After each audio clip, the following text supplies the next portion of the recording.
लेकर राजकुमार जिस तरीके से मर्यादा भूल गए, क्या कहना आपका? नहीं, राजकुमार जी से आज कोई विषय था ही नहीं। आज का तो विषय ये था कि कमिश्नर साहब यहाँ आए थे एसआईआर के संबंध में। हम लोग अपनी बात कहने उनसे आए, बाकायदा पहले से टाइम ले रखा था। हमारी पार्टी के जिला अध्यक्ष, हमारे विधायक, हमारे ब्लॉक प्रमुख, हमारे अन्य जनप्रतिनिधि, पार्टी के मंडल अध्यक्ष, हम सब लोग आए और हम लोगों ने एसआईआर पे अपनी आपत्ति जब दर्ज करानी शुरू की कमिश्नर के सामने, हमने बताया कि साहब उत्तर प्रदेश के निकटवर्ती विधानसभा क्षेत्रों के कई हजार लोगों को हमारी विधानसभा में वोटर बनाया गया है। हमने उसके प्रमाण दिखाए, with photo, with name, with father's name, पति का नाम, उम्र, सब कुछ। और हमने कहा इस पर जब हम आपत्ति लगा रहे हैं तो कांग्रेस के लोगों को आपत्ति है, जबकि आपत्ति लगाना हमारा संवैधानिक अधिकार है।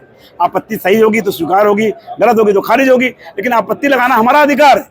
लेकिन आपत्ति लगाने वालों को धमकाया जा रहा है, गुंडे भेजे जा रहे हैं, सीधा अपराधी भेजे जा रहे हैं। इसकी सूचना जब हम पुलिस को दे रहे हैं तो कोई कार्रवाई नहीं हो रही है। अब जब हम अपनी बात कह ही रहे थे, इतने में विधायक जी ने भी हमारी बात के समर्थन में अपनी कुछ बात कही। इतने में ही सामने से जो पूर्व विधायक हैं कांग्रेस के, तुकराल जी, वो बिल्कुल आग बबूला हो गए, गाली गलौज पे उतर आए, मारने पे, जान से मारने की धमकी देना और बिल्कुल चढ़ने लगे छाती के ऊपर। बड़ी मुश्किल से कार्यकर्ताओं ने, हम सब लोगों ने मिलकर आज शिवराज जी को बचाया, नहीं तो कुछ भी हो सकता था इनके साथ। और ये सब कुछ कमिश्नर साहब की उपस्थिति में हुआ। तो हम ये कहना चाहते हैं, आखिर हम कहाँ सुरक्षित हैं? फिर कहाँ जाएं हम?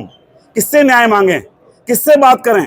अगर हम संवैधानिक दायरे में आपत्ति लगाते हैं तो हमारे कार्यकर्ता गाली खा रहे हैं, जनता गाली खा रही है, इनके गुंडे जाके धमका रहे हैं, प्रशासन कुछ नहीं कर पा रहा उनका। रिपोर्ट देने के बाद कार्रवाई नहीं कर रही है पुलिस। हमने रिपोर्ट दी, आज तक दर्ज नहीं हुई। तो हम ये कहना चाहते हैं कि आज हम यहाँ इसलिए बैठे हैं कि प्रशासन हमें न्याय दे, राज्य सरकार हमें न्याय दे। क्या हम सत्ता में हैं तो इसलिए हमारे हाथ इतने बंधे रहेंगे कि हम गालियाँ खाएंगे, मार खाएंगे लोगों की? क्या हमारा यह अपराध है कि हम सत्ता में हैं? सत्ता में है इसलिए हम इसकी मर्यादा समझ रहे हैं, लेकिन सत्ता में रहने का मतलब ये नहीं है कि हम कमिश्नर के सामने, डीएम के सामने कांग्रेसियों से गाली खाएं, मार खाएं। ये हम नहीं बर्दाश्त करेंगे।